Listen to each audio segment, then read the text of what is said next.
You're listening to newsstreamingnetwork.com, home of goingsolomedia.com and WGSN-DB Going Solo Network Radio, podcasts, and TV.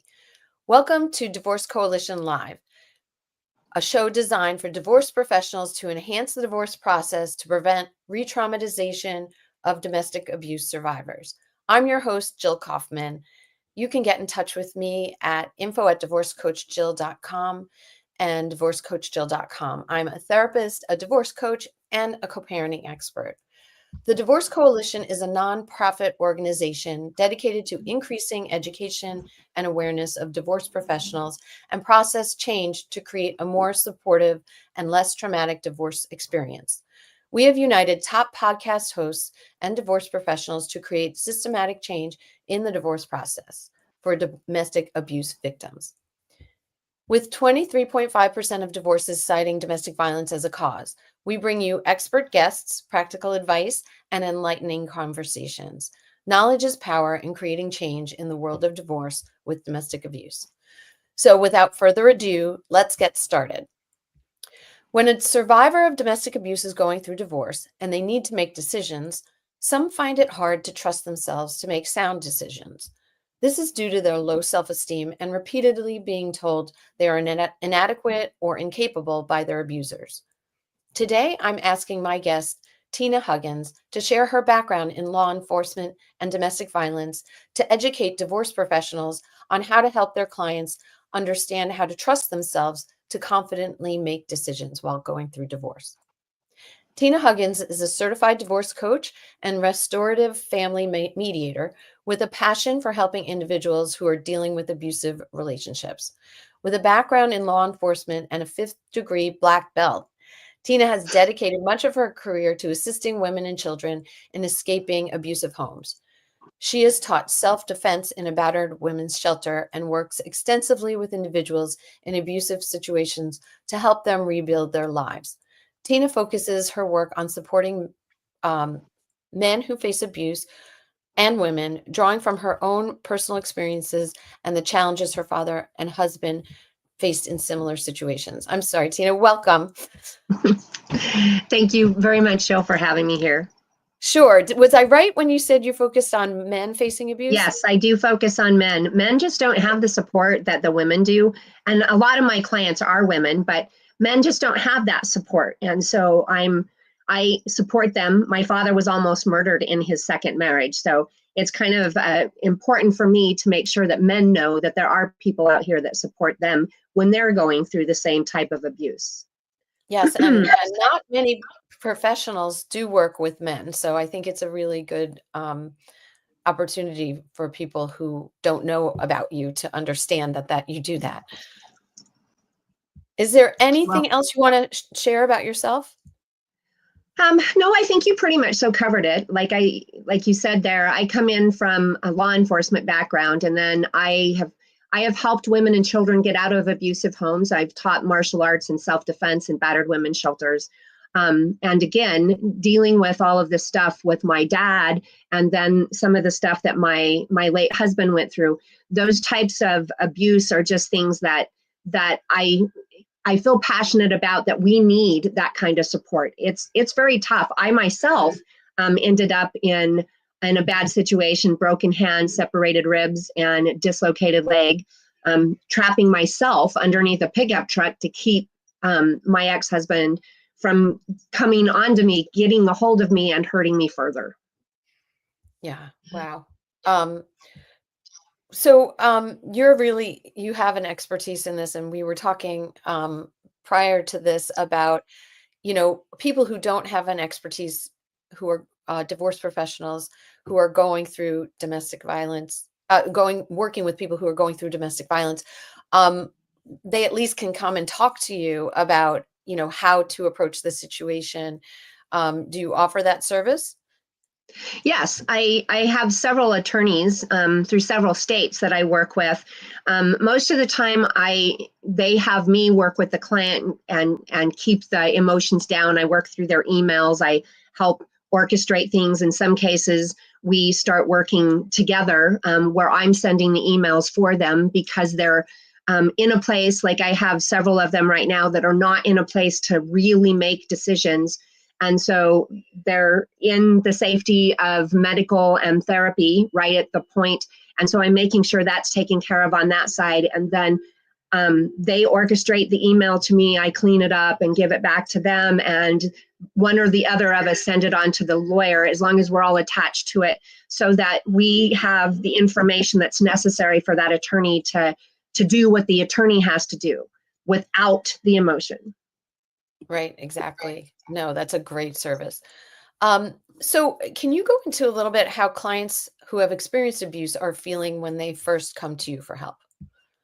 Well, when they first come, they can't gel a thought. They can't connect dots. Their verbiage is all over the place. And then when they're texting or emailing, they're very, very wordy, extremely wordy, and repeat themselves often. So they're not in their right mind in order to make decisions at that time. And here we're getting ready to make some of the most important decisions of their whole life.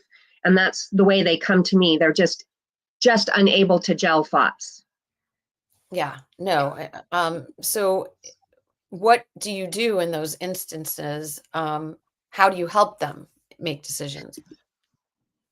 We have to calm them down, and in reality, all of this is a choice. And once I get them, and what happens when they come to me, they're talking really fast, really loud. I'll kind of match that for just a little bit, and then I start to lower my voice and start to talk quieter. And by doing that, they start to slow down. Their thinking slows down with their words. And once we get into that place, then I start asking questions about what we're here for, what we need to accomplish, what's the next dates and things that we have to do. Once we get them slowed down, calmed down, their heart rate drops, their breathing rate drops, then their brain starts to function better. They're actually getting more oxygen in. This is something that I taught in martial arts. The reason for our key up is we yell and we get that old oxygen out, and now we can breathe in new oxygen. Now that they're going slower, they're breathing in better oxygen, and of course then their brain starts to make better sense. Right, exactly. And so you're really trying to get them to be able to think clearly and to make decisions. You're not like giving them advice on what decisions to make. Now, the advice, we talk about, I question them, we go through where they're at, we build a list of questions that they may need answers to. I explain things that are coming up as to how, because as being a mediator, I understand that. I'm able to explain what mediation is about, what they're going to expect. I'm able to explain what the attorney just sent over. I'll read that a lot of times, and I'll explain the things that are there. But I don't give advice to them. That's the attorney's job. Great. Okay. So when you get them calm and they're able to make decisions, do you find that their decisions are more rational and appropriate? I mean, or do they still need guidance in those times? Well, it's better, and they still need guidance. I mean, even myself or other normal people in our normal state, having guidance when there's a little bit of stress there makes it much easier for us to walk through the path, So I am always there. And with my clients, they've got 24/7 text ability. I had mentioned earlier to you, I was on the phone at 5:30 this morning with a client who was in distress. Texted me at like 2:30 in the morning because the distress started at that time. Once I got her calmed down, once we started breathing slow, then we started looking at what maybe the cause was, what they could do about that, and gave them a basic to-do list. And it took us less than 20 minutes to get to this. Give them a to-do list of things that they needed to do for me for the rest of the day. And I say for me because if I put, you do this for me, and then we have it done for you, I'm going to check in with you and make sure that you've got this done. And it's not that they have to get it done, but by doing that, it helps them to restructure their thought and their direction with what they're doing. Now they have a reason to move forward. Now they have a to-do list to get done, and it helps them to focus better. Yeah. I mean, one of the big things that people need help with is organizing themselves. And especially when you've been traumatized by domestic violence, you're you're not going to clearly to be organized. So just being organized is a big help, I think, for a lot of these people, right? Definitely. And I think that's for all of us. That organization is so important for our attorneys. If my client can be organized when they get to the attorney, or the attorneys ask for information and we can get that organized for the attorney, that makes the attorney's job so much better.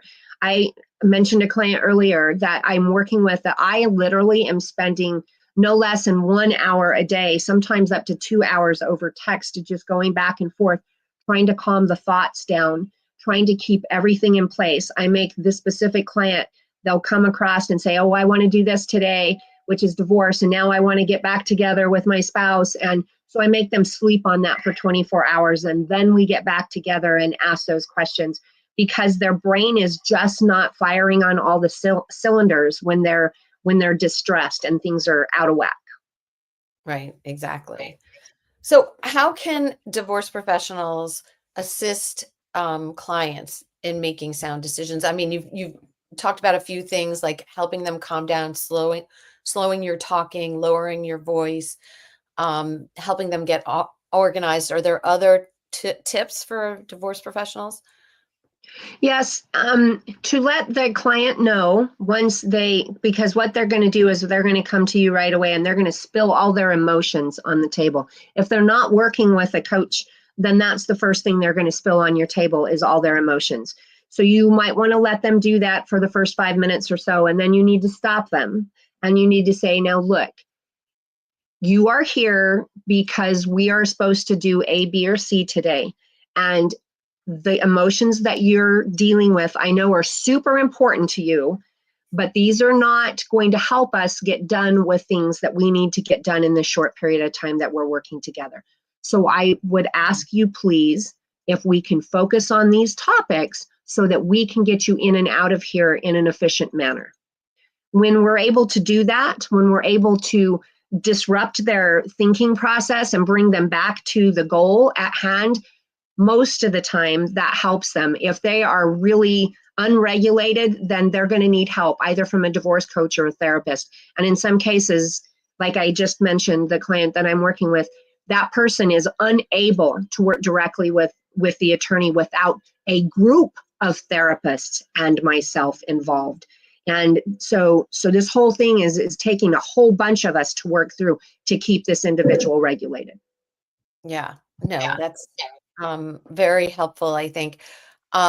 When the only thing that comes up for me as a therapist is when you stop them from talking, the way you do it is important, right? Like you can't just stop them and say, okay, we need to focus on this. You have to make them feel like you understand them, that their thoughts are important, right? Do you want to go into Very that? much so.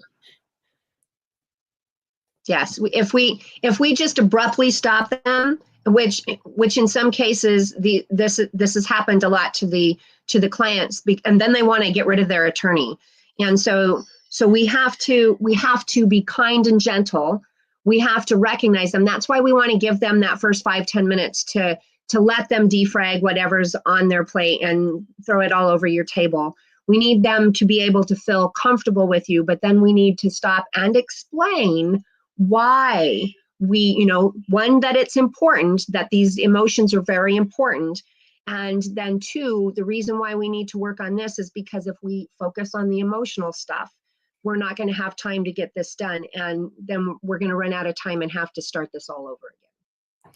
Right, exactly. And I think this is not just for attorneys, it's for financial professionals Yes, or, yes. accountants or real estate professionals. Anybody who's working in the divorce field has to understand that, there is going to be a little bit of patience that they need with somebody who has experienced domestic violence because they're not responding. Their brain isn't working the same.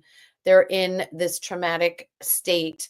And so you really have to be gentle with them in the beginning and have them, earn their trust. So have them trust you so that they won't, like you said, say they want a new attorney, or they're not going to work with a financial professional anymore because they don't understand them. So all of this is really helpful, I think, for people who don't know a lot about domestic violence, that, that bit of patience is important. But one thing that I know, Tina, that you know this too, that like, if you let them go on too long, like, especially if it's an attorney, they're paying a lot of money for, venting to someone who's not really the right professional to be doing that to. So maybe explaining that also, right?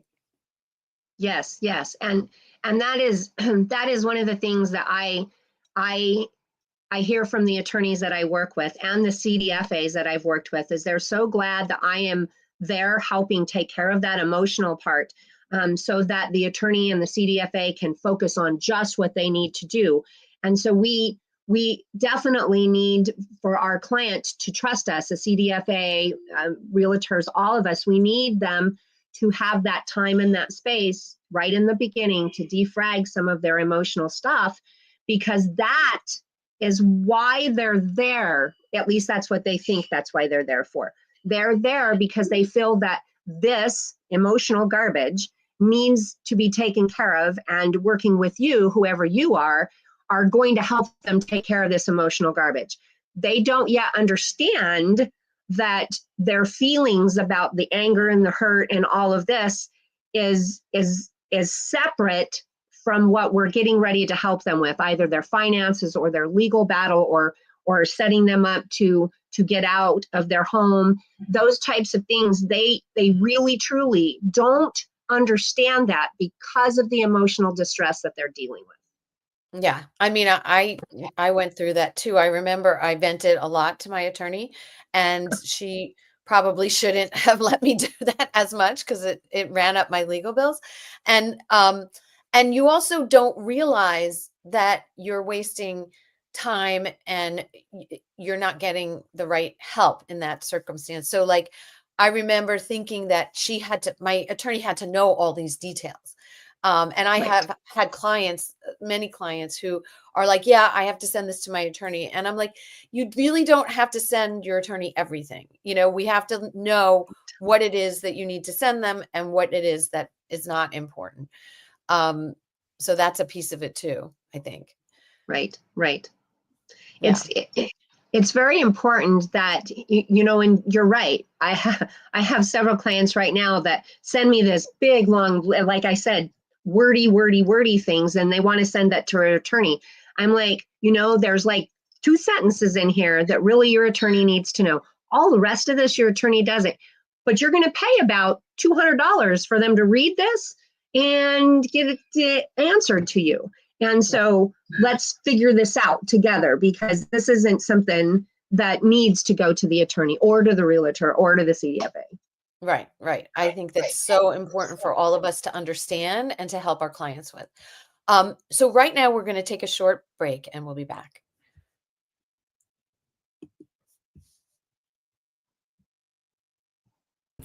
Domestic abuse survivors experience a lack of trust in the divorce and legal systems in place to protect them. Research shows that many report re-traumatization in court, and reported that legal professionals verbally threatened them, mocked them, did not give them a chance to speak in court, exaggerated the survivor's faults in court, and provoked them to elicit emotional reactions. In other cases, divorce professionals may be the first point of contact for survivors, with the ability to help if they recognize the signs. The Divorce Coalition is a nonprofit organization created to change this experience for abuse victims and survivors through education and awareness of divorce professionals. For more information, go to www.divorcecoalition.com, and please support us by making a tax-deductible donation at www.divorcecoalition.com/donate-now. And now back to the show. So I wanted to talk a little bit about decision making, and how to help clients make sound decisions, because they may make some decisions that they think are sound, and we as divorce professionals may think that they should think more about this? Like, how would you approach that situation? Well, decision making, again, these are the decisions that are going to affect them for the rest of their lives. And sadly, I get a lot of clients that come even after the divorce is over, and they come and they tell me, well, the attorney told me that we could fix all this after the fact, so I want to go in and fix it now. And it's like, the sad part of that is now it's going to cost you way more to fix it after the fact than before. So making the decisions beforehand, what happens is they want out so bad. I was one of those. I wanted out so bad. I left and I took nothing. And I messed my whole life up for the next 15 years because of the way I left that marriage. I was just so afraid of the fighting and the yelling and the things that I went through that I didn't do things right and I didn't have any help. And so making these decisions are super important. And like I had said earlier, we want to get their brain to start thinking again. And so when they're talking really loud and really fast, we want to slow that down and bring it down. And that literally changes their breathing. So now we're in a decision-making position. And then the questions that I start asking them, and they'll have questions for me. We do our best to get the information back to them the way that they need to have it to make these decisions for themselves. Super important that they make the decision that I don't, the attorney don't, the CDFA doesn't. They need to make this decision on their own so that they are solid as they move forward in the rest of their lives. Yeah, exactly. And I the one decision that I can think of that a lot of people have to make is whether or not to stay in their house. And if they have their home, and let's say they have a TRO, so the abuser is not in the home anymore, they think that for their children they need to stay in the home. I think a lot of people, not just domestic violence survivors, think that it's really important to do that. And, they really need to figure out if they financially can afford that and not put themselves under financial strain. But you don't want to question them and make them, feel like you don't, value what they're saying. You know what I mean? So it's a very delicate balance of how you communicate that. What would Yes, you do? definitely.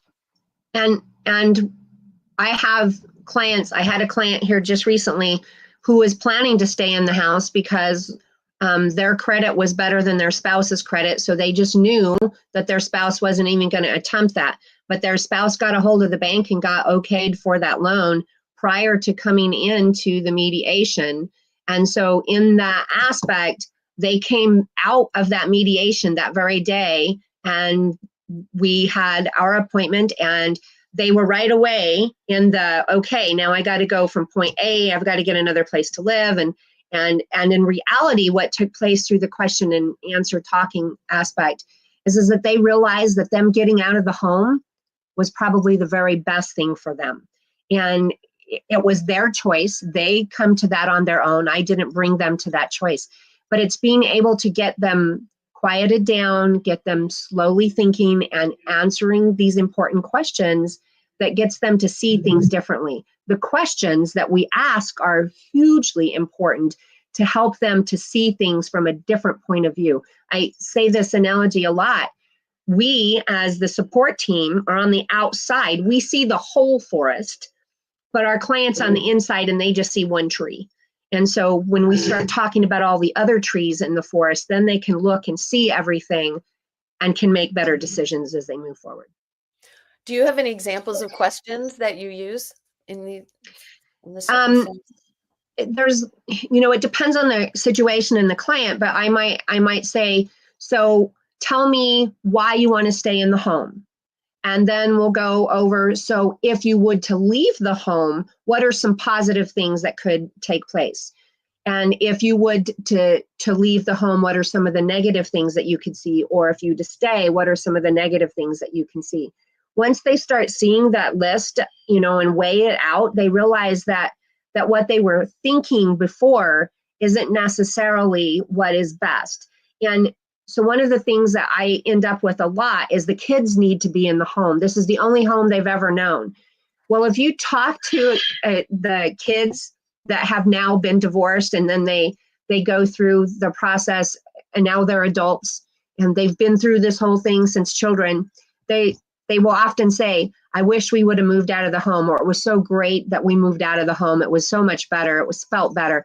So often we think that the kids need to stay there, and that's not necessarily the choice. So we talk about those questions too.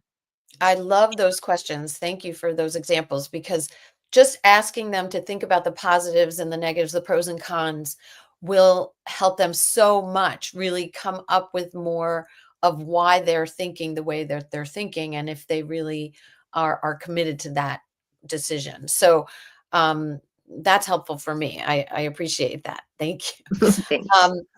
And then, so how do your clients change over time as you work with them? When they come, like I had stated earlier, when they come to me, they're sporadic. They can't gel a sentence. They can't gel a thought. They're just all over the place. They're not sleeping. They're definitely not eating right. And so over the course of time, and I usually see this within 2 weeks, sometimes within just 1 week of working with them, they are in a better place. They are thinking more clearly. They're making better choices in their day-to-day life. They're more productive in their work. And they feel more stable. The only thing that I have to work with them on is once we get past this a few weeks, because they come in as an abused individual, they come in head down, shoulders forward. And when we get to some point here, they shift, their heads up, their shoulders are back, and now they want to stomp their foot and smack their hand on the table. And this is great, but now we have to back out of that just a little bit, because those are the actions that make this client look like the bad guy, either verbiage wise or in front of a court. So we have to make sure that those strong emotions, the ability for them to set their boundaries and speak their voice, are done in an efficient and controlled manner, so that they can see what their actions are going to cause if they say those words or do those things. That's interesting. And that's really fast that you see that those changes. I mean, when I'm working with people, usually I'm not with them 24/7 or have as much contact with them. So I think that's an amazing service that you provide. But I do see a change in confidence, like as the weeks go by, and that's such a wonderful thing, because they find their voice, right? They find their ability to stand up for themselves where they hadn't in so long. So it's really an important part of this whole process. And if they're just, if they're not getting the right support, they won't have that growth. And that's so important. So true. So true. And that support we need to all work as a team. And so the attorney does the legal stuff, the CDFA does the financial stuff, and the coach in the background is taking care of the emotional, and in my case, the explanation. And in the case with these clients, as you well know, Jill, they're distraught. They are in a bad place when they come to us. They need the support. They need somebody to hold their hand. And that's what I tell my clients. I'm always here. You just need to reach out. And if we can just text through for this for a couple of minutes, then we're okay. If not, we'll jump on a call. And it's just important that they know. And that's what helps me within the week, 2 weeks right away, is that they feel safer knowing that somebody's there always that they could reach out to. And that is huge for them as they move forward. These are the things that I wish I would have had back in the time, because I got divorced over 20 years ago. Yeah. Oh, me too. I was 12 years ago, and there wasn't a lot of divorce coaches, but now there's so many people who are supporting people going through divorce. And I think it is changing. It's still not there yet. We have a long way to go, but we're working in a good direction. Are there any other strategies that you use to help your clients calm their chaotic emotions and thoughts? Yes, sometimes when like I have had clients that sit as a vegetable, they're just numb and they sit all day and they'll text me and tell me what's going on. Then I will say, well, now I need for you to do me a favor. and I'll have them literally just do about 10 to 20 jumping jacks. And I'll say, now I want you to go outside the house and I want you to walk up and down the block and then come back in. And then I want you to let me know how you're feeling. That physical activity, a lot of times, again, we have the oxygen, we have the blood flow then. So everything starts to change in the body's physiology. And when that starts to change, then their brain starts to work better. So that's something else that I use when because I will have them, when you get to this point, I want you to talk to me. I want you to communicate that over text or whatever, and we'll go through this together. Sometimes I'll just put them on a video call and we'll do it together.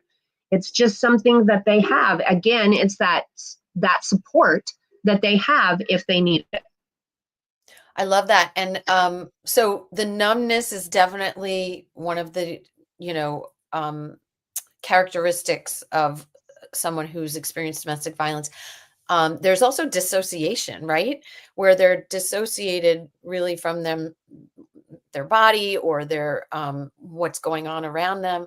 And I think physical activity would help with that too. So that's a great tool, I think, for divorce professionals to understand.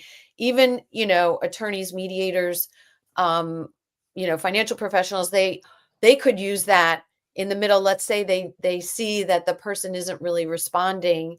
They could have been triggered by something. Go take a walk, go drink a glass of water.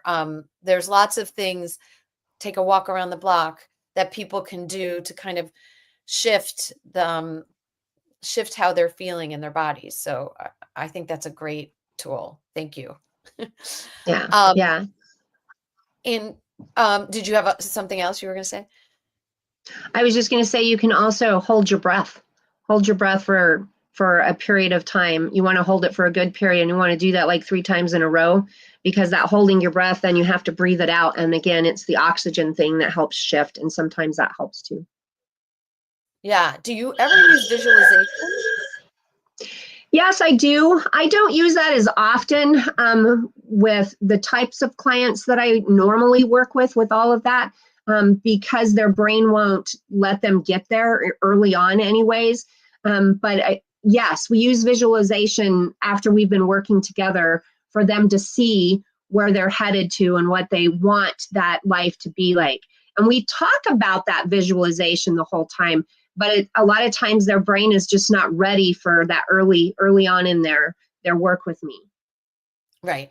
Yeah. No, absolutely. They're not as connected, so that they're not Right. able to do it. But eventually, hopefully they would be, because visualizations are another tool Yes. I've used with clients. So is there anything else that you didn't touch on that you would like to share about decision making and working with victims of domestic violence? I just think that we as professionals need to realize, and this is super important, because if you haven't been through this stuff, you don't realize that dysregulation that goes on in our heads. And not only is that, my husband just recently died. And so I've had some of that dysregulation going on myself. And so one of the things that is super important is that dysregulation isn't just a mental thing. It can be a physical thing as well. I have dealt with that.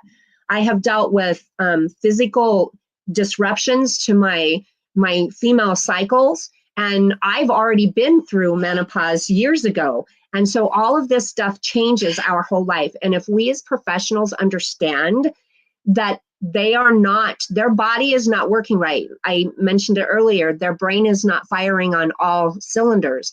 Our bodies are not responding properly. And so our decision-making skills are very difficult. And so we have to slow things down. We have to come to this place of safety in order to make a good decision. Otherwise, we're making decisions in haste that are going to not affect us positively as we move forward. Exactly. I think it's so important for professionals who don't have experience with this to understand how that, what's normal for someone who's been a victim of domestic violence, and to have these tools so that they can help them. And if they don't have, the ability to help them, bring on someone like you, Tina, to to really be there for them, and give them that part of it, so that they'll be a better professional in the divorce field by using everything that's out there, all of these people and other tools that they can for their clients. But thank you so much. Thank you so much for being my guest. This was really helpful. I think a lot of people got a lot of really good information from you, and practical information that we can use in our day-to-day work with these types of clients. To my audience, thank you for being Tina and myself on the episode of the Divorce Coalition Live. If you would like to listen to this episode again, you can find the link at divorcecoalition.com, the live show tab. All of Tina's information will be available in the show notes. And we have a special gift for you, a free ebook called Stop Condoning Domestic Violence. It's at divorcecoalition.com/stop-condoning-ebook. I so enjoyed being your host. I'm Jill Kaufman. And again, you can get in touch with me at divorcecoachjill.com. You can find the Divorce Coalition at divorcecoalition.com. And please like and share our Instagram page at Divorce Coalition page. Join us in the fight to change an abuse survivor's divorce journey. Stay tuned in January. This is our last show for this year. Our next show will be on Tuesday, January 7th at 11 a.m. Eastern, of the Divorce Coalition live show. Until next time, help us spread the word that divorce needs to change to create a more supportive and less traumatic divorce experience. Thank you, Jill. Blessings to everybody. Thank you.